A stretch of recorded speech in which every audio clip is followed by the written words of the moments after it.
I'll tell you a little bit about irrational behavior, not yours, of course, other people's. After being at MIT for a few years, I realized that writing academic papers is not that exciting. You know, I don't know how many of those you read, but it's not fun to read and often not fun to write, even worse to write. So I decided to try and write something more fun. And I came up with an idea that I will write a cookbook. And the title for my cookbook was going to be Dining Without Crumbs, The Art of Eating Over the Sink. And it was going to be a look at life through the kitchen. And I was quite excited about this. I was going to talk about a little bit about research, a little bit about the kitchen. You know, we do so much in the kitchen, I thought this would be interesting. And I wrote a couple of chapters and I took it to MIT Press and they said, you know, cute but not for us. Go and find somebody else. I tried other people and everybody said the same thing, cute, not for us. Until somebody said, look, if you're serious about this, you first have to write a book about your research. You have to publish something, and then you'll get the opportunity to write something else. If you really want to do it, you have to do it. So I said, you know, I really don't want to write about my research. I do this all day long. I want to write something else, something a bit more free, less constrained. And this person was very forceful and said, look, that's the only way you'll ever do it.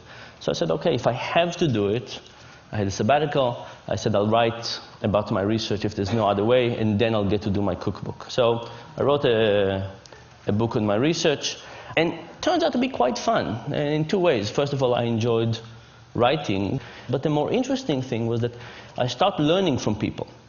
It's a fantastic time to write because there's so much feedback you can get from people. People write me about their personal experience and about their examples and what they disagree and nuances. And even being here, I mean, the last few days, I've known really heights of obsessive behavior I never thought about, which I think is just fascinating. I want to tell you a little bit about irrational behavior, and I want to start by giving you some examples of visual illusion as a metaphor for rationality. So think about these two tables, and you must have seen this illusion. If I ask you what's longer, the vertical line on the table on the left or the horizontal line on the table on the right, which one seems longer? Can anybody see anything but the left one being longer? No, right? It's impossible. But the nice thing about visual illusion is we can easily demonstrate mistakes. So I can put some lines on, doesn't help. I can animate the lines, and to the extent you believe me, I didn't shrink the lines, which I didn't. I've proven to you that your eyes were deceiving you. Now, the interesting thing about this is when I take the lines away, it's as if you haven't learned anything in the last minute. You can't look at this and say, okay, now I see reality as it is, right? It's impossible to overcome this sense that this is indeed longer. Our intuition is really fooling us in a repeatable, predictable, consistent way. There's almost nothing we can do about it aside from taking a ruler and starting to measure it.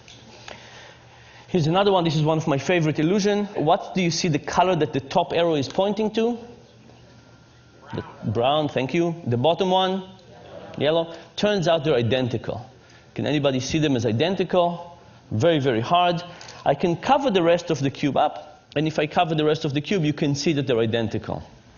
And if you don't believe me, you can get the slide later and do some arts and crafts and see that they're identical. But again, it's the same story, that if we take the background away, the illusion comes back, right? There's no way for us not to see this illusion. I guess maybe if you're colorblind, I don't think you can see that. I want you to think about illusion as a metaphor. You know, vision is one of the best things we do. We have a huge part of our brain dedicated to vision, bigger than dedicated to anything else. We do more vision, more hours of the day than we do anything else. And we're evolutionarily designed to do vision. And if we have these predictable, repeatable mistakes in vision, in which we're so good at, what's the chance that we don't make even more mistakes in something we're not as good at? For example, financial decision making. Something we don't have an evolutionary reason to do, we don't have a specialized part of the brain, and we don't do that many hours of the day. And the argument is that on those cases, it might be the issue that we actually make many more mistakes. And worse, not have an easy way to see them. Because in visual illusions, we could easily demonstrate the mistakes. In cognitive illusion, it's much, much harder to demonstrate to people the mistakes. So I want to show you some cognitive illusion, or decision-making illusion in the same way. This is one of my favorite plots in social sciences. It's from a paper by Johnson and Goldstein. And it basically shows the percentage of people who indicate that they would be interested in giving their organs to donation. And these are different countries in Europe, and you basically see two types of countries. Countries on the right that seems to be giving a lot, and countries on the left that seems to be giving very little or much less.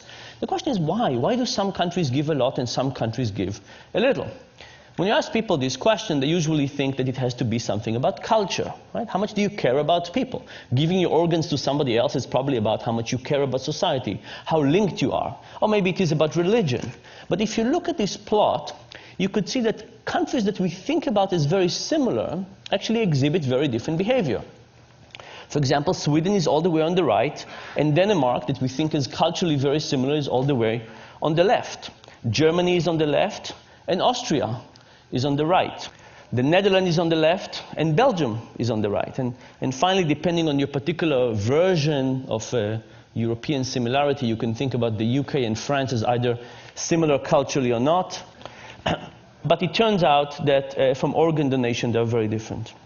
By the way, the Netherlands is an interesting story. You see, the Netherlands is kind of the biggest of the small group. Turns out that they got to 28% after mailing every household in the country a letter begging people to join this organ donation program. Right, so you know the expression, begging only gets you so far? It's 28% in organ donation. But whatever the countries on the right are doing, they're doing a much better job than begging. So what are they doing? Turns out the secret has to do with the form at the DMV. And here's the story.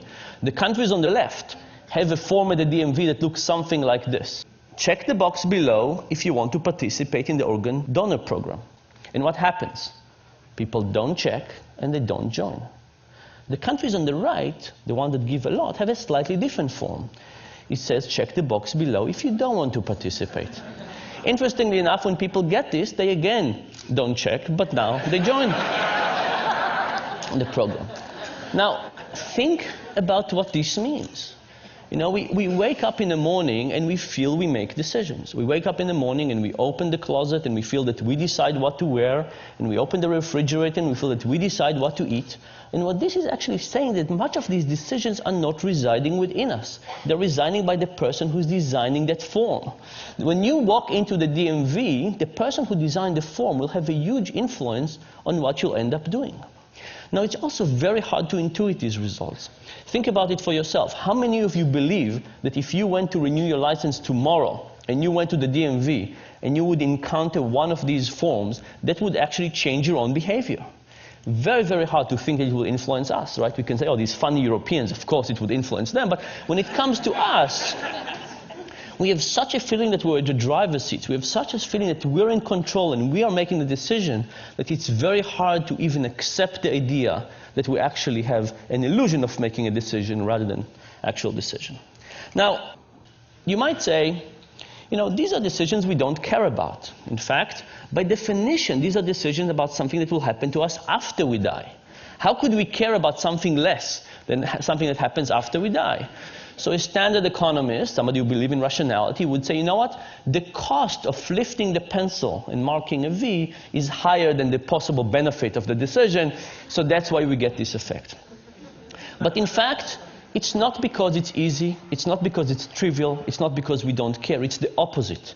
It's because we care, it's difficult, and it's complex, and it's so complex that we don't know what to do. And because we have no idea what to do, we just pick whatever it was that was chosen for us. I'll give you one more example for this. This is from a paper by Redelmeyer and Shafir. And they said, you know, would this effect also happens to experts? People who are well paid, experts in their decisions, do it a lot. And they basically took a group of physicians.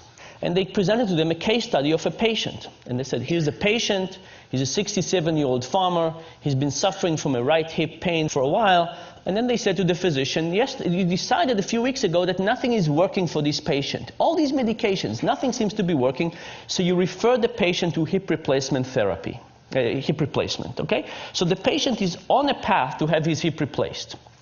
And then they said, half the physician, they said, yesterday, you reviewed the patient's case and you realized that you forgot to try one medication. You did not try ibuprofen. What do? Do you pull the patient back and try ibuprofen, or do you let them go and have hip replacement? Well, the good news is that most physicians in this case decided to pull the patient and try ibuprofen. Very good for the physicians.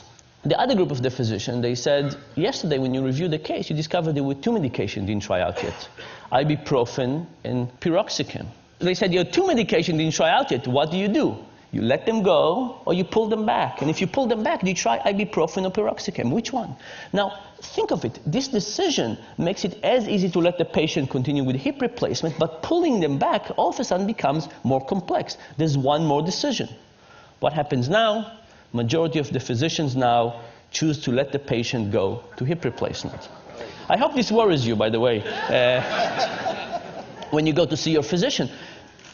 The thing is that no physician would ever say piroxicam, ibuprofen, hip replacement, let's go for hip replacement. But the moment you set this as the default, it has a huge power on whatever people end up doing. I'll give you a couple of more examples of irrational decision making. Imagine I give you a choice. Do you want to go for a weekend to Rome, all expenses paid, hotel, transportation, food, breakfast, a continental breakfast, everything, or a weekend in Paris? Now, weekend in Paris, weekend in Rome, these are different things. They have different food, different culture, different art. Now, imagine I added a choice to the set that nobody wanted. Imagine I said a weekend in Rome, a weekend in Paris, or having your car stolen. Now, it's a funny idea, because why would having your car stolen in this set influence anything? But what if the option to have your car stolen was not exactly like this? What if it was a trip to Rome, all expenses paid, transportation, breakfast, but doesn't include coffee in the morning? If you want coffee, you have to pay for it yourself. It's €2.50.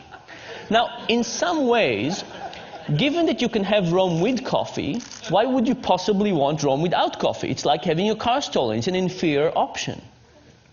But guess what happened? The moment you add Rome without coffee, Rome with coffee become more popular, and people choose it. The fact that you have Rome without coffee makes Rome with coffee look superior, and not just to Rome without coffee, even superior to Paris. Here are two examples of this principle. This was an ad from The Economist a few years ago that gave us three choices. An online subscription for $59, a print subscription for $125, or you could get both for $125. Now, I looked at this and I called up The Economist and I tried to figure out what were they thinking. And they passed me for one person to another, until eventually I got to a person who was in charge of the website, and I called them up and they went to check what was going on, and the next thing I know, the ad is gone and no explanation. So I decided to do the experiment that I would have loved The Economist to do with me. I took this and I gave it to 100 MIT students. I said, what would you choose? And these are the market share. Most people wanted the combo deal. Thankfully, nobody wanted the dominated options. It means our students can read. But now, if you have an option that nobody wants, you would take it off, right? So I printed another version of this when I eliminated the middle option, and I gave it to another 100 students. Here's what happens. Now the most popular option became the least popular, and the least popular became the most popular. What was happening is that option that was useless in the middle was useless in the sense that nobody wanted it. But it wasn't useless in the sense that it helped people figure out what they wanted. In fact, relative to the option in the middle, which was get only the print for $125, the print and web for $125 looked like a fantastic deal. And as a consequence, people chose it. The general idea here, by the way, is that we actually don't know our preferences that well. And because we don't know our preferences that well, we're susceptible to all of these influences from the external forces, the defaults, the particular options that are presented to us, and so on. One more example of this. People believe that when we deal with physical attraction, we see somebody and we know immediately whether we like them or not, attracted or not. This is why we have these 4-minute dates. So I decided to do this experiment with people. I'll show you graphic images of people, not real people. The experiment was with people. I showed some people a picture of Tom and a picture of Jerry, and I said, who do you want to date, Tom or Jerry? But for half the people, I added an ugly version of Jerry. I took Photoshop and I made Jerry slightly less attractive. The other people, I added an ugly version of Tom. And the question was, will ugly Jerry and ugly Tom help the respective more attractive brothers? And the answer was absolutely yes. When ugly Jerry was around, Jerry was popular. When ugly Tom was around, Tom was popular. This, of course, has two very clear implications for life in general. If you ever go bar hopping, who do you want to take with you?